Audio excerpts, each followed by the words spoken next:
Assalamualaikum warahmatullahi wabarakatuh. Waalaikumsalam. Salam sehat, salam bahagia, salam sejahtera untuk kita semua. Jumpa lagi di podcast Dinas Kesehatan Provinsi Kalimantan Selatan di segmen Bingka Warna, bincang kesehatan warga Banua.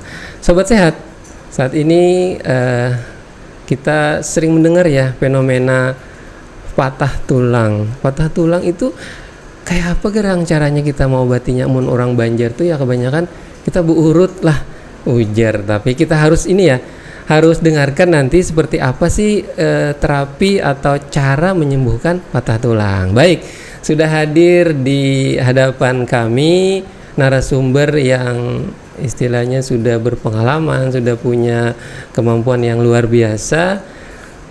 Ulun perkenalkan, ulun sapa Bapak Dr. Ishak Zulkarnain Akbar, spesialis ortopedi dan traumatologi konsultan. Selamat pagi, Dok. Selamat pagi. Alhamdulillah sehat, Dok. Alhamdulillah. Dr. Ishak nih banyak sekali kegiatannya, sobat sehat. Jadi alhamdulillah tadi barusan praktek tadi, Dok ya. Dari poli ortopedi. Ya. Alhamdulillah masih bisa meluangkan waktu untuk mengisi podcast kita. Jadi ini kesempatan berharga ya, sobat sehat. Tentu kita harus manfaatkan dengan baik. Dok, jadi sebelum kita ke mitos dan mungkin dari teman-teman sobat sehat yang banyak pertanyaan ke kami, mungkin kita ada penjelasan sedikit dulu, Dok. Kira-kira yang dimaksud dengan patah tulang itu apa sih, Dok? Ya, oke, terima kasih. Jadi rasanya di UGD di Rumah Sakit UIN itu tiada hari tanpa pasien dengan patah tulang. Masya Allah, sering banget, Dok. Setiap hari ada saja ya. Luar biasa, terutama di jam-jam yang sibuk, seperti misalnya orang bekerja, berangkat sekolah, atau di jam-jam malam. Karena malam itu banyak kan dipikir jalannya gitu jalannya sepi, jadi mereka ngebut dan lain sebagainya. Jadi mohon perhatian kepada warga Benua semua. Memang patah tulang itu termasuk yang paling sering. Paling sering ya, Dok. Luar biasa, teman-teman. Sekarang kita definisikan dulu ya. Apa gerang itu, Dok, lah patah tulang? Ya, jadi patah tulang itu sebetulnya adalah terputusnya kontinuitas tulang. Jadi ya tulang itu menjadi tidak sambung lah, terputus. Dan biasanya dari penyebabnya sebetulnya ada dua besar. Ada dua penyebabnya, Dok ya. Yang pertama memang kecelakaan atau dalam bahasa kita disebut dengan trauma ya. Traumanya itu memang hebat. Jadi sekuat apapun tulang itu kalau terbentur akan patah. Trauma hebat. Misalnya naik sepeda motor, ditabrak truk, jatuh dari pohon nyiur yang 5 meter lebih. Nah, itu memang sekuat apapun tulang akan patah. Jadi adalah pertama. Jadi patah tulang karena mekanisme trauma yang hebat. Kemudian yang kedua, patah tulang yang penyebabnya sangat remeh-temeh. Apa itu, Dok, yang remeh-temeh? Misalnya jatuh terpleset. Kada sengaja, Dok lah. Licin lantai. Jadi jatuh terpleset itu terutama untuk orang-orang yang sudah lanjut usia. Dan penyebabnya adalah kropos tulang. Jadi dalam hal ini bisa disimpulkan bahwa patah tulang itu sebetulnya karena satu trauma yang hebat, dan yang kedua karena trauma yang sepele tadi, yang simple. Nah, mungkin pada kesempatan ini kita lebih membahas kepada trauma dengan cedera yang trauma yang hebat. Tadi definisinya terputusnya kontinuitas tulang. Nah, ciri-cirinya ya sekarang ya. Nah, bagaimana kita tahu itu patah tulang? Ciri-ciri yang pertama yang mungkin tidak bisa lagi kita tolak adalah nyeri yang sangat hebat. Nyeri yang setelah terjadi benturan, jatuh. Jadi nyerinya itu tiba-tiba, suddenly ya, tiba-tiba kemudian nyeri hebat setelah trauma hebat. Jadi itu sudah merupakan tanda yang pertama, nyeri hebat. Kemudian tanda yang kedua, kita tidak mampu menggerakkan anggota badan itu. Misalnya nyeri hebatnya di paha. Kita tidak mampu menggerakkan. Jadi kalau di dalam bahasa kedokteran namanya false movement. Jadi kita tidak mampu menggerakkan. Atau kalau dipaksa. Misalnya ada penolong yang membantu kita menggerakkan. Ayo berdiri aja dok lah. Maka nyerinya makin tambah hebat. Sakit. Dan ada gerakan-gerakan yang tidak normal. Nah, apa gerakan yang tidak normal itu? Gerakan yang tidak normal apabila gerakan tulang di luar sendi. Jadi saya ambil contoh. Misalnya lengan atas saya sama lengan bawah. Ini kan bergerak. Nah, ini tidak patah karena di dalam sendi. Tapi antara siku sama pergelangan tangan, kalau di antara ini ada pergerakan, kemungkinan besar karena patah tulang. Itu yang disebut dengan tadi false movement. Kemudian yang ketiga, yang pasti ada tanda-tanda berbunyi krek-krek. Berbunyi krek-krek. Gitu ya. Dalam bahasa kedokteran disebut dengan krepitasi. Nah, itu sebetulnya tidak perlu dicari karena pada waktu kita menggerakkan dan bunyi krek itu nyerinya sangat luar biasa. Coba Ipang dulu aja dok lah. Coba Ipang jari ini bunyi kan ada, kalau usah dicoba ya.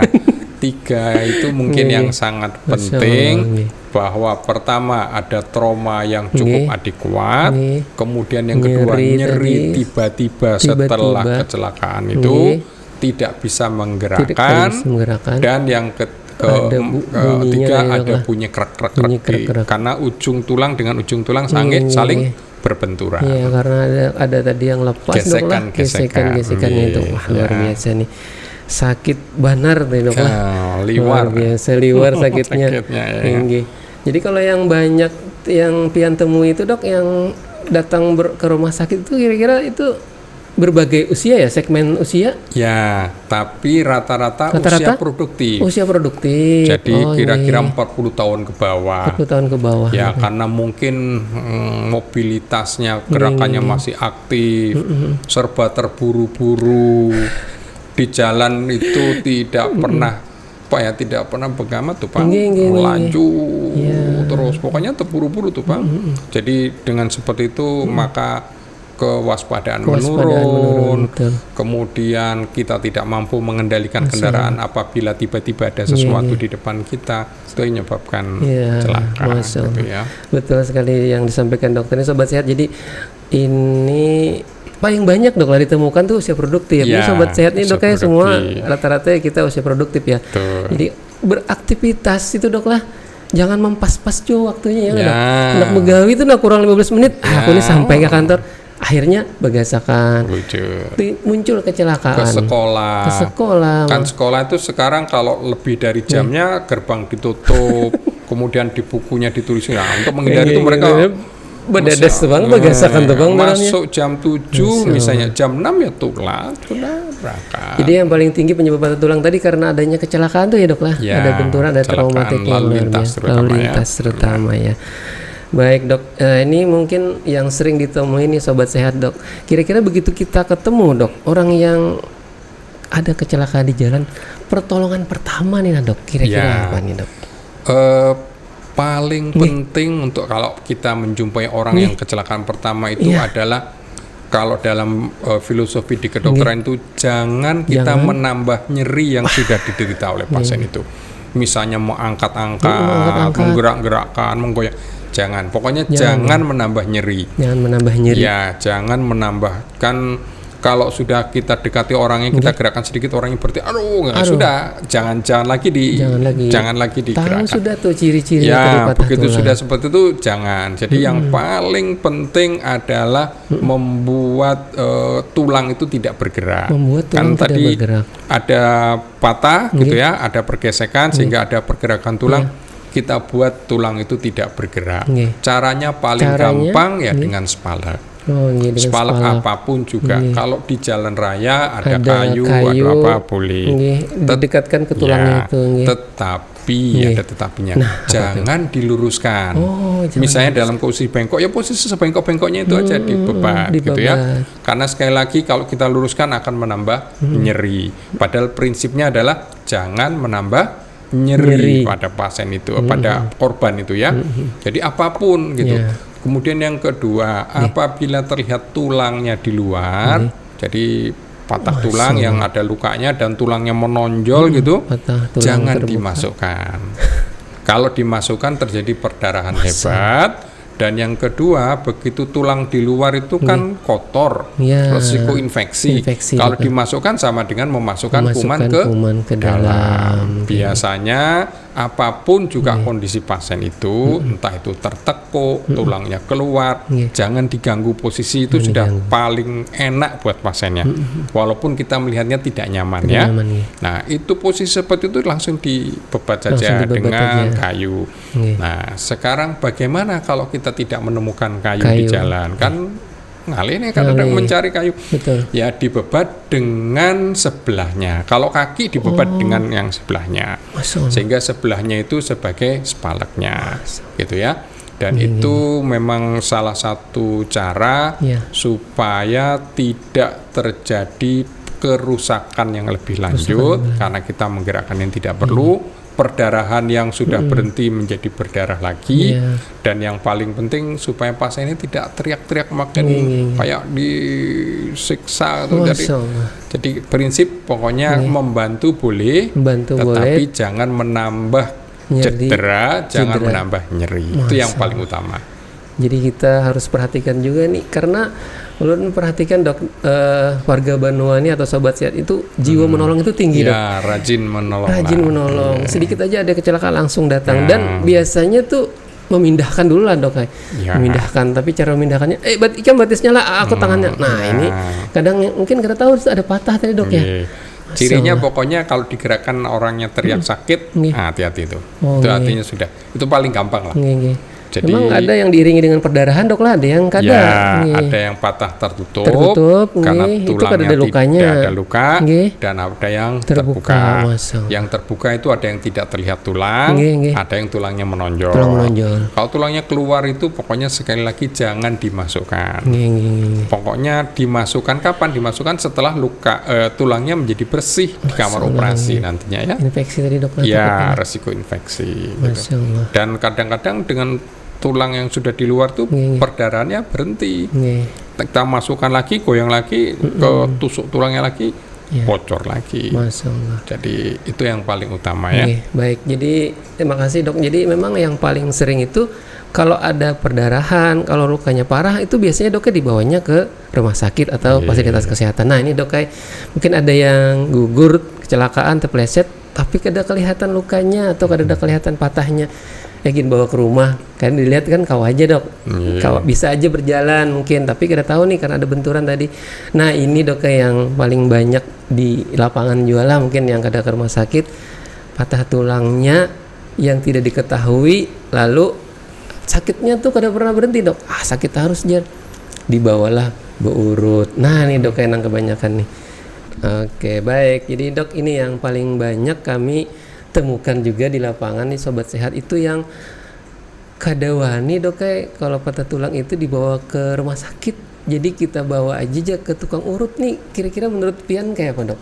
Ya, jadi memang rasanya sangat sering kita temukan hal itu ya. Pasiennya kadang-kadang mau ke rumah sakit, tapi kayaknya melarang. Abahnya itu yang paling sering. Ya orang yang dominan di dalam rumahnya itu yang melarang, itu yang paling sering. Nah pada kesempatan yang baik ini mungkin perlu saya jelaskan. Sobat sehat tolong ya disimak ya. Yang penting dulu ya, bahwa semua patah tulang tidak boleh diganggu sebetulnya. Jadi dipijat kah, diurut kah, dimacuk, itu tidak boleh. Nah, kenapa tidak boleh baru kita jelaskan. Yang pertama itu dulu. Karena kadang-kadang ada pertanyaan dari keluarga pasien, kenapa kalau orang melahirkan bisa ke apa itu dukun beranak gitu ya? Berbeda. Karena kalau orang melahirkan, orang ibu hamil itu bahagia, ya toh, kan senang nih mau punya anak. Jadi itu bukan celaka. Tapi kalau patah tulang itu merupakan suatu kecelakaan. Tidak diharapkan dan memang harus dibantu atau ditolong oleh ahlinya. Itu yang pertama. Nah, sekarang bagaimana kalau tulang itu dibawa ke tukang pijat atau tukang urut? Itu yang pertama. Kadang-kadang Ada beberapa yang sudah datang ke UGD di Rumah Sakit UIN, itu sudah dipijat lah ya. Dan ternyata sudah dipijat, sudah diurut, sudah dibebat, sudah kita foto ronsen tidak ada patahnya. Jadi memang ujarnya nih patah, tapi tidak ada. Itu yang pertama. Dan itu sering.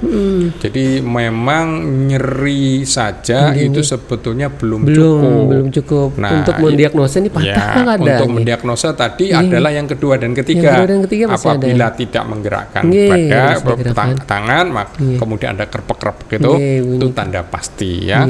Nah, sekarang apa bahayanya? Bahayanya nih apa? Bahayanya adalah apabila lengan, katakanlah yang paling gampang itu tangan kita ya, dibebat dengan bebat yang cukup kuat, maka peredaran darah akan terganggu.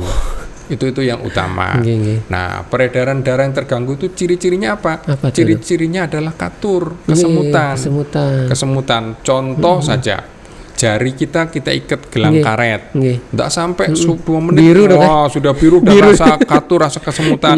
Kemudian disentuh sedikit ujungnya, maka nyeri. Itu adalah tanda-tanda bahwa gangguan pembuluh darah.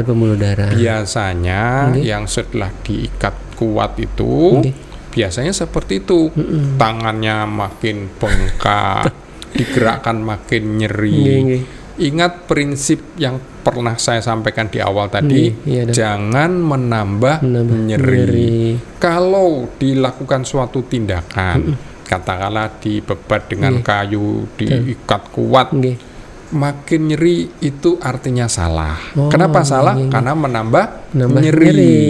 Jadi prinsip utama adalah boleh kita menolong, tapi jangan menambah nyerinya. Kalau ada pertolongan apapun oleh siapapun juga, termasuk oleh dokter, apabila timbul nyeri yang hebat, berarti ada sesuatu yang salah. Itu yang utama. Nah, yang paling kita takutkan adalah tadi pembuluh darahnya tidak berjalan. Nah, pembuluh darah itu ada 2. Pembuluh darah arteri sama vena. Arteri itu yang langsung dari jantung, sedangkan vena dari pembuluh darah masuk ke jantung. Pembuluh darah arteri itu mempunyai tekanan yang kuat seperti tensi kita. Itu biasanya relatif aman.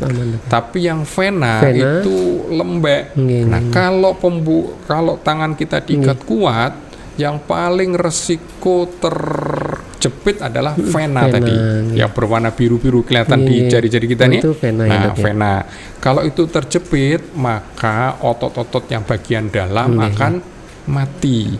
Nah, karena mati, maka jarinya tidak akan bisa bergerak. Jadi bergeraknya hanya terbatas. Dan sering pasien itu datang ke UGD dalam keadaan seperti itu, kita jelaskan. Mohon maaf Bapak, Ibu, ini karena sudah diikat 3 bulan, maka jarinya tidak bisa bergerak karena pembuluh darahnya terjepit dan otot di dalamnya mati. Bisa lah dok dibaiki sebenarnya. Tidak bisa. Kenapa? Karena yang namanya mati tidak bisa dihidupkan. Hidup lagi. Kalau ada mati hidup lagi, lari semua kita. Jadi itu yang barang yang mati tidak bisa. Tetapi kadang-kadang dari sisi medis bisa kita akali. Kalau yang mati adalah sisi untuk kita menggerakkan ke bawah, maka yang sisi ke atasnya kadang-kadang masih normal. Nah, yang atas itu kita pindah. Itu nanti teknik operasi. Tapi prinsipnya yang mati tidak bisa kita perbaiki. Itu yang pertama. Akibatnya apa? Saya sebutkan tadi di depan, penderita paling sering usia produktif sehingga tidak bisa kerja, tidak bisa begawi, sehingga menjadi beban keluarga seumur hidup. Sehingga kelihatannya simpel, hanya dibebat kuat, tetapi membawa konsekuensi kecacatan. Nah, sekarang bagaimana kalau bujur-bujur patah nih? Kalau patahnya ternyata terbuka tadi, ada tulangnya keluar, pembuluh darahnya ada yang robek. Nah, itu kalau diberi popok-popok yang tidak steril, resiko infeksi besar. Nah, kalau resiko infeksi hanya tangannya saja tidak apa-apa. Tapi kadang-kadang infeksinya mengenai seluruh tubuh, itu yang disebut dengan sepsis. Jadi hati-hati diberi popok-popok di dalam luka, itu pasti tidak steril. Dan kalau tidak steril, resiko infeksi sangat besar. Nah, kemudian yang paling kita takutkan lagi adalah dalam keadaan seperti itu pasiennya berbaring terus-menerus berbaring seminggu, sebulan, 3 bulan. Nah, resiko berbaring itu mempunyai komplikasi yang cukup parah. Kita itu diciptakan sebagai manusia harus bergerak. Dok, ya. Pertama, yang paling kita takutkan otot menjadi kecil, atrofi. Betul. Tulang menjadi keropos, sendi-sendi menjadi kaku. Gitu. Kemudian paru-paru menjadi basah, sehingga resiko terjadi infeksi yang kita sebut dengan pneumonia. Belum lagi perut kita. Ususnya menjadi tidak bergerak. Apa tanda-tanda usus tidak bergerak? Buang air besar menjadi tidak teratur. Biasanya sehari, ini seminggu, kadang perlu obat. Itu tandanya ususnya tidak bergerak. Sehingga selain tulangnya bermasalah, kalau dibebat yang diurut itu dia tidak bergerak, tidak bekerja, tidak berdiri, organ-organ semuanya lain semuanya terganggu. Nah, saya sering melakukan penyuluhan kepada pasien-pasien di rumah sakit Ulin. Saya analogikan dengan kucing. Kadang-kadang. Kenapa kucing? Jadi saya jelaskan seperti ini. Bapak Ibu pernah melihat kucing berkelahi di atap rumah, kemudian jatuh gitu. Jatuh, kaki depannya kadang-kadang patah. Nah, apa yang dikerjakan kucing ke tukang urut? Tidak. Yang dikerjakan kucing adalah menarik kakinya ke dalam dan dia berjalan dengan 3 kaki. Itulah yang disebut dengan imobilisasi. Jadi seperti yang saya sampaikan, apabila ada patah tulang di jalan, tindakannya adalah jangan menggerakkan. Itu nama bahasa lainnya imobilisasi. Dengan diberi spalak tadi. Bisa kayu, bisa kaki sebelahnya, gitu ya. Nah, binatang pun sudah seperti itu.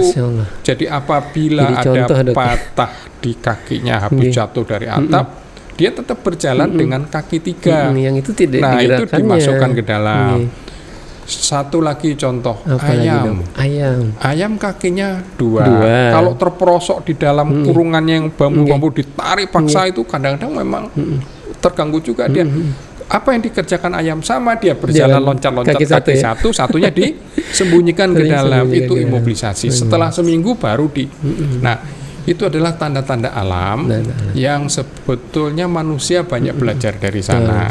Jadi kesimpulannya, masa kita kalah sama kucing, masa kita kalah sama ayam. Jadi yang prinsip adalah jangan diganggu. Jangan diganggu dulu ya. Kalau ada betul-betul patah tulang, dirawat di rumah, tidak diapa-apain, malah lebih bagus. Karena patah tulang yang sekarang atau yang setahun yang lalu itu masih bisa kita masih bisa. Tapi kalau dibebat kuat, pembuluh darahnya terganggu, maka yang rusak adalah otot sama kulit. Otot sama kulit yang mati, yang rusak tidak bisa kita perbaiki. Karena sifat manusia ya, yang mati tidak bisa. Dan kalau sudah seperti itu akan kecacatan. Tapi kalau betul-betul patah tulang, tidak diobati, tidak dibawa ke UGD, tapi tidak diapa-apain, itu masih lebih aman menurut saya. Sehingga kesimpulannya, untuk patah tulang janganlah dipijat, janganlah diikat, janganlah dibebat, karena tulang itu tidak telanjang. Tulang itu ada otot, ada pembuluh darah, dan kalau dibebat kuat maka otot sama pembuluh darahnya akan mati. Masya Allah. Itu sobat sehat nih, kita mendengar semua lah. Jadi apapun itu, kalau namanya patah tulang, pian bawa urut, mungkin tadi aja Dokter Ishak, mungkin itu memang kada patah tadi dok lah, yang kira-kira sembuh tuh mungkin dipijat-pijat sedikit baik Jar. Nah, karena ada contoh yang itu dok, mungkin membuat kadang-kadang memang diurut bisa jalan. Ya itu menurut saya gini, selama apapun juga yang dikerjakan oleh siapapun juga dan tidak menambah nyeri, aman. Enggak aman. Tapi apabila dikerjakan oleh siapapun juga termasuk dokter, makin nyeri, makin itu berarti ada sesuatu, harus kontrol ulang. Gitu saja. Jadi kadang-kadang memang budaya itu susah, sehingga saya beri garis jalan tengah lah. Silakan Bapak Ibu ke ada alternatif, urut, ke tukang pijat. Tapi apabila nyeri bertambah, kemudian makin tidak bisa menggerakkan, dalam hitungan 24 jam pertama jangan lawas-lawas. 24 jam pertama silahkan ke UGD. Karena UGD buka 24 jam. Alhamdulillah. Itu yang utama. Itu ya, jadi Sobat Sehat ini ternyata ada jalan tengah nih, ada solusi nih dari Dokter Ishak. Kalaupun hendak berurut tadi Dok lah, silahkan dulu alternatif pertama. Karena kita nih orang Banjir nih harap-harap Bang Dok lah. Harap-harap lah Sobat Banua lah. Jadi amun kita coba hendak alternatif urut, tapi dokter tadi jangan lawas-lawas. Jangan menambah sakit. Jangan menambah sakit dulu ya. Pas diurut. Kalau diurut, dipijat ternyata makin bengkak, makin nyeri, ada sesuatu yang salah. Tahan aja Dok, ditarik aja Dok, tahan perak. Banget Dok ini ya. Ya, kalau itu sih enggak apa-apa, asal setelah itu jangan nyeri lagi. Oh, jangan nyeri lagi. Kalau setelah itu tambah nyeri itu, pokoknya prinsipnya boleh saja asal tidak bertambah nyeri gitu ya. Karena kadang-kadang memang dalam suatu budaya itu ada memang pengobatan seperti itu, tetapi cluenya satu ya, apabila sudah dikerjakan nyeri pada waktu pertama, kemudian 24 jam pertama menjadi rasa nyaman, silahkanlah. Walaupun nanti mungkin ada rotasi sedikit, selama masih pasiennya puas, ya tidak apa-apa.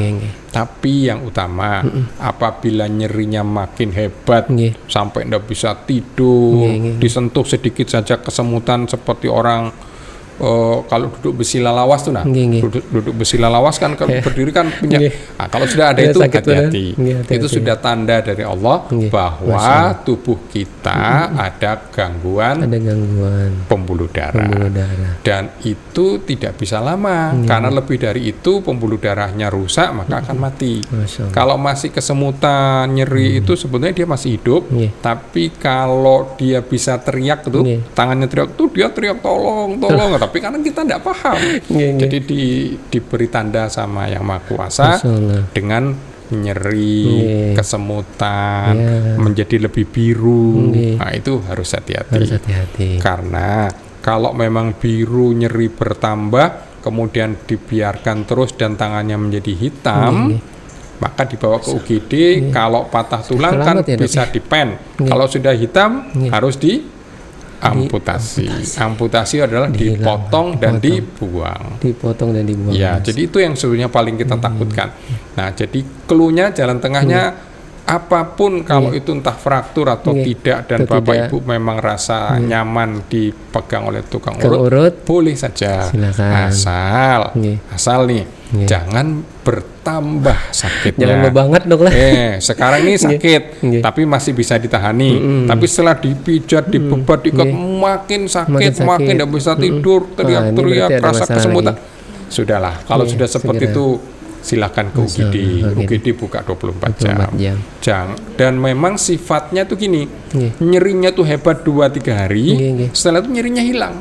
Kenapa nyerinya hilang? Karena semuanya sudah mati. Jadi memangnya itu. Dan sifat nyeri pada patah tulang berbeda dengan kanker. Kalau patah tulang nyerinya itu memang hebat, tapi tambah lama tambah berkurang. Tambah seminggu, 2 minggu misalnya dibebat aja, dia akan mulai berkurang karena tulangnya jadi jaringan ikat. Beda dengan kanker. Kanker itu makin hari, makin minggu, makin nyeri. Jadi nyeri patah tulang itu paling kalau udah diobati apa-apa itu seminggu aja. Seminggu setelah itu tidak nyeri. Dan itu yang berbahaya. Kenapa berbahaya? Karena tanda-tandanya sudah mulai hilang. Seolah-olah tidak masalah. Itu yang paling penting ya. Kira-kira ini warga sehat ini Dok, dia sudah mulai terbuka nih pikirannya nih mendengar dari Pian ini.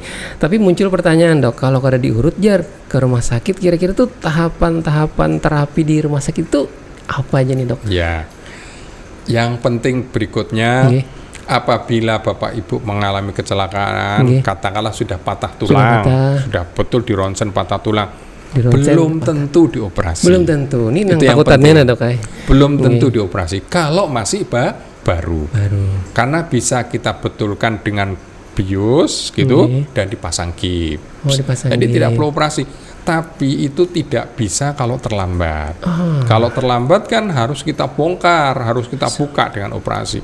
Kalau misalnya lepas sendi, lepas sendi di bahu, itu kalau masih baru dibius saja, dibetulkan, reposisi istilahnya kembali seperti semula. Tapi kalau lepas sendi sudah 3 bulan, dibawa ke rumah sakit, harus dioperasi. Dibongkar toh? Iya. Soalnya. Itulah yang menjadi ketakutan orang. Jangan ke UGD karena dioperasi. Pasti dioperasi. Belum tentu ya.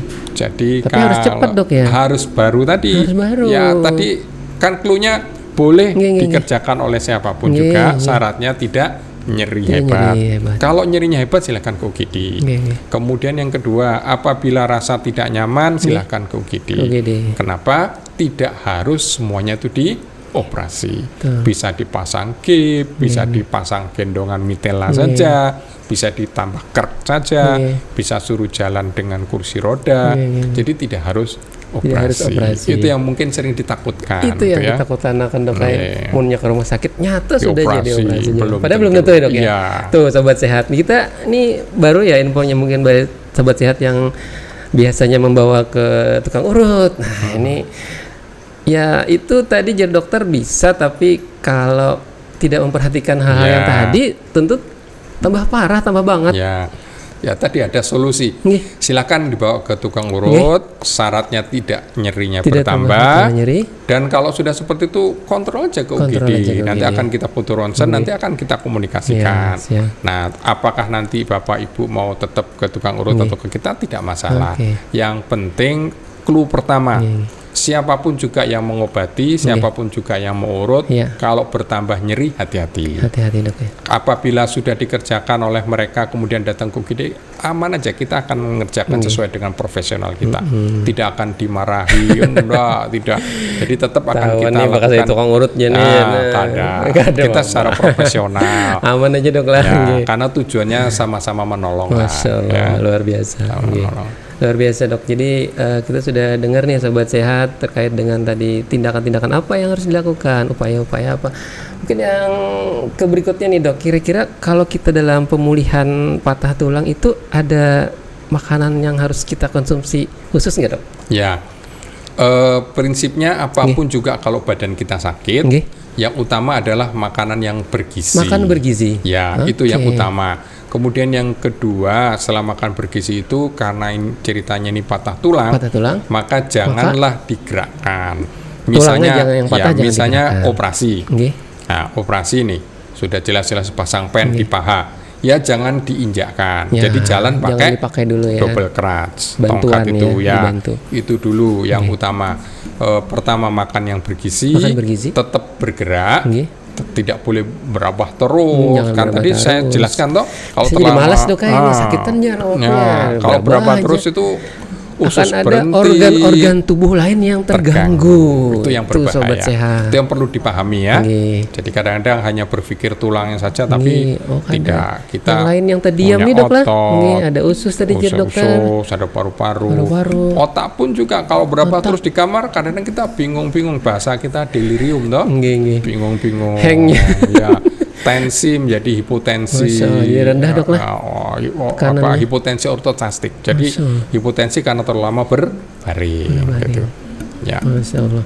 Kalau dok kayak ada makanan bergizi yang sumber apa ya? Kita banyak hintalo kah dok? Atau banyak minum susu kah? Nah, yang penting makanan sehat tadi. Makanan sehat. Kalau dulu kan 4 sehat 5 sempurna ya. Sekarang isi piringku ya dok ya. Ini isi piringku dok. Kita sudah yang penting ada lauk pauk, ada sayuran, makanan pokok dan buah-buahan. Buah-buahannya nih dok kayak di rumah mie rebus, nasi temennya. Dah itu mie rebus rasa ayam. Ayamnya kan ada. Itu ya. Jadi sobat sehat tentu jangan ini ya dok ya. Tadi jangan putus asa, tetap termotivasi untuk sehat gitu ya dok ya. Betul. Karena pasti akan dokter akan yakin dok setelah kita ada penyembuhan ini pasti akan kembali kan dok, kira-kira pulih kembali. Kalau tulang itu walaupun terlambat dioperasi, biasanya akan kembali seperti semula. Itu hebatnya tulang. Beda dengan kulit. Kulit kalau luka akan menimbulkan bekas yang disebut dengan sikatrik ya. Tapi kalau tulang habis operasi patah kita pasang pen, setahun kemudian saya buka operasinya itu buka pen, saya sudah tidak tahu lagi titiknya mana dulu yang patah itu, karena sudah mulus seperti semula lagi gitu. Masya Allah, itu dok ya. Baik dok, jadi ini juga ada pertanyaan dok dari Sobat Sehat. Katanya apakah kalau kita ada kejadian kecelakaan itu harus ke dokter spesialis ortopedi dulu kah dok, atau ke fasilitas kesehatan yang lain? Ya, bisa aja dok. Jadi prinsipnya sih ke fasilitas kesehatan apapun juga dok, bisa, ya? Bisa karena tidak harus semuanya ditangani oleh ortopedi. Gitu dok ya. Tetapi kalau memang patahnya simple, misalnya hanya retak saja, itu di puskesmas pun mampu ya. Gitu, karena pasang gips itu bisa di puskesmas. Bisa dok ya. Kemudian amsling atau mitela ada juga di puskesmas. Kecuali ada apa kasus-kasus tingkat keparahan seperti yang paling gampang aja lah. Seperti misalnya ada patah dengan luka, yang kita sebut dengan open fracture ya, patah tulang terbuka. Itu yang rasanya harus rumah sakit. Karena emergensinya adalah harus dioperasi, minimal kita cuci lukanya supaya tidak ada infeksi gitu. Itu dok ya, jadi tidak semua itu. Nah Sobat Sehatnya kita tuh langsung ke dokter spesialis gitu dok ya. Jadi ke fasilitas kesehatan kalau ada di puskesmas yang terdekat, mulai dari puskesmas, rumah sakit tipe C, tipe B, silakan. Alhamdulillah. Baru nanti kalau ada tingkat yang sangat parah yang kada bisa lagi, baru nanti ke spesialis gitu ya dok ya. Betul. Baik, Sobat Sehat, ini mungkin yang sebelum terakhir nih dok, kira-kira edukasi pesan untuk masyarakat nih dok, mengantisipasi tadi maraknya masyarakat yang masih menomorsatukan dok ya. Jadi pilihan berikutnya baru rumah sakit nih dok. Ada masyarakat kita nih dok yang masih menomorsatukan urut sebelum kita ke paskes. Kira-kira edukasinya ini seperti apa nih dok? Ya. Jadi karena itu sudah turun-temurun dalam keluarga, kemudian ada yang orang yang dituakan yang sangat berpengaruh, rasanya sih memang cukup sulit. Tetapi tetapi buat kita di bidang ortopedi yang utama adalah apabila ada curiga suatu patah tulang, bolehlah dikerjakan oleh siapapun juga. Tetapi syaratnya tadi jangan bertambah nyerinya. Kemudian yang kedua saya tambahkan lagi, prinsip manusia atau prinsip yang dikerjakan oleh ortopedi itu adalah setelah suatu tindakan itu sesegera mungkin bergerak. Kalau tidak bergerak itu tadi banyak sekali komplikasinya. Nah kalau sekarang dipijat kemudian diberi bebat, Bapak Ibu di kamar terus sudah sebulan, itu menurut saya berbahaya karena tadi. Nah kalau sudah seperti itu silahkan ke rumah sakit. Gitu ya. Jadi kita di bidang ortopedi di rumah sakit Ulin sebetulnya sangat memberi kelonggaran. Silahkan datang kemanapun juga, karena prinsip kita apabila ada betul-betul patah tulang, sekarang sama seminggu, 2 minggu, setahun masih bisa kita perbaiki. Tetapi yang berbahaya adalah satu tadi, apabila mengganggu kelangsungan dari pembuluh darah, kelangsungan otot, hidup otot.